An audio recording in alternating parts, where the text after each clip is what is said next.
Welcome back once again to Notre Dame Day. I'm Rich Heide, here to talk to John Murphy on the Notre Dame Day hotline. John is a member of Notre Dame's class of 1955, a retired Navy commander, a Vietnam veteran, and the founding president of the Notre Dame Club of Gettysburg. The club is one of Notre Dame's newest and smallest, but has quickly grown into one of the university's more dynamic and accomplished clubs. John, welcome to Notre Dame Day. First of all, thanks for your service. In that situation, heading into the draft. Now, John, you created the club in the legacy of Father William Corby, who's actually the Fighting Irish chaplain of the Irish Brigade, who fought in the Battle of Gettysburg. Let's start at the beginning. Why did you start this club, and what does Notre Dame have to do with Gettysburg?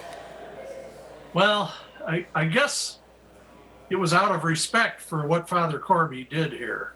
A young priest had just been the prefect of discipline at Notre Dame, 30 years old. He volunteered to be in the Union Army. Father Soren sent 7 priests from Notre Dame off to the Union Army to be chaplains.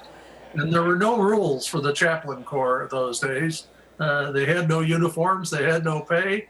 They just went and served their men.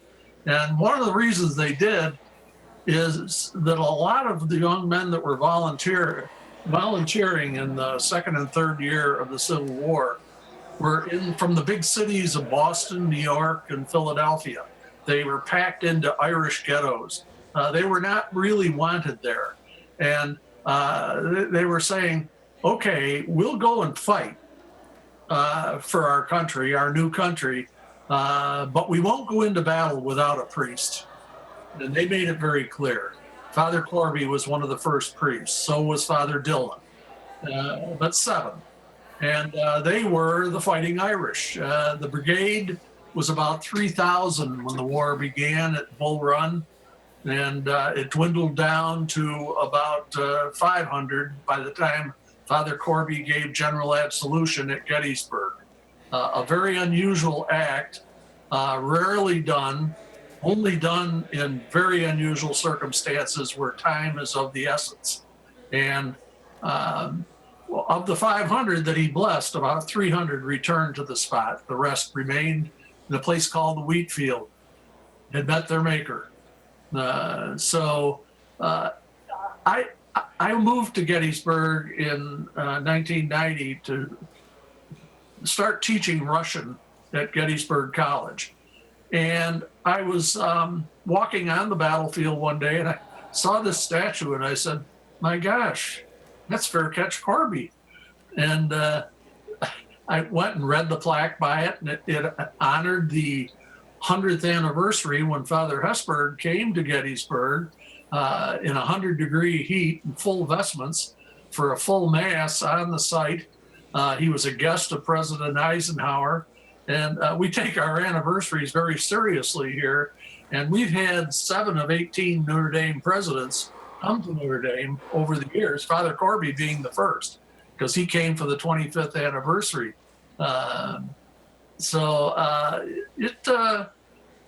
It's a special place, and it's a special place with ties to Notre Dame.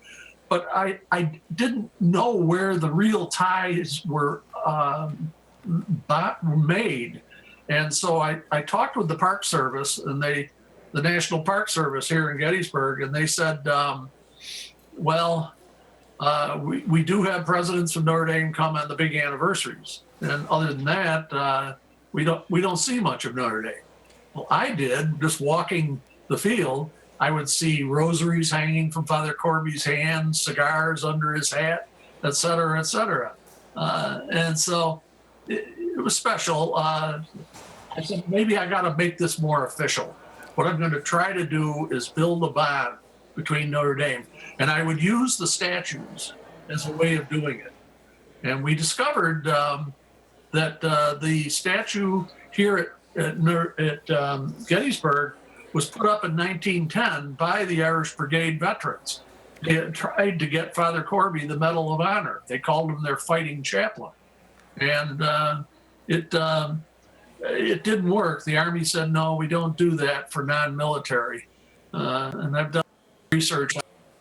They sure have. There are 4 Protestant chaplains that were given the Medal of Honor during the Civil War. And I told Father Jenkins when he was here for 2013, the 150th, the sesquicentennial, that Father, we'd like to try to nominate Father Corby for the Medal of Honor again. He said, "Go for it." So we're going to try. We'll see what happens. Probably a lot of paperwork ahead.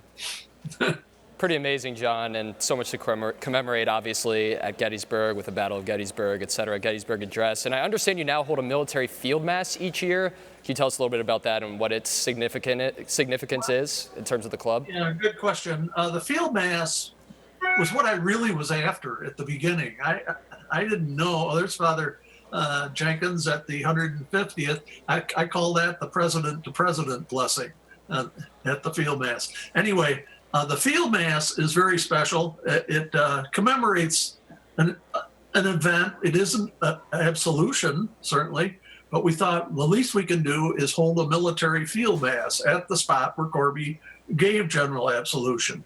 In fact, Father Corby came here on the first major anniversary in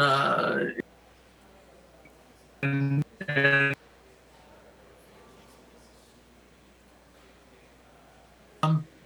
the field mass is we keep it simple altar, and we sing hymns that are from the 19th century. We end the ceremony with echo taps done by members of the alumni band from Washington, D.C. It's a great way to start our Universal Notre Dame Day. John, thank you so much for joining us on Notre Dame Day. It's been an absolute pleasure, and thank you so much for all you do at Gettysburg to set up this Notre Dame club.